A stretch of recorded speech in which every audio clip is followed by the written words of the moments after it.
Başlanğıcdır, belki de taparıq o iten ümidi. Belki de bu sevgi ömrümüze bəxş olar əbədi.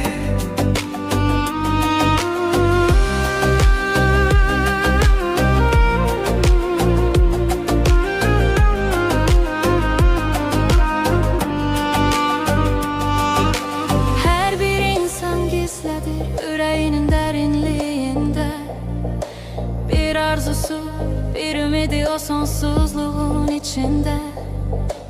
Biz axtarırıq cevabı bilmediğimiz sualda, ama cevap elə özümüzdə, bu hayatın yolunda. Qorxma deməkdən, qorxma addım atma. Çünkü her bir belki de yeni bir yoldan açır. Her bir itki bize yeni bir güç verir. Esas odur bu yolda kalbin temizliğini sevsin. Körpü Belki de her şey başka cür olabilirdi. Belki de o yol bizi daha xoşbəxt ederdi. Ama esas odur ki indi her şey bizim elimizdedir.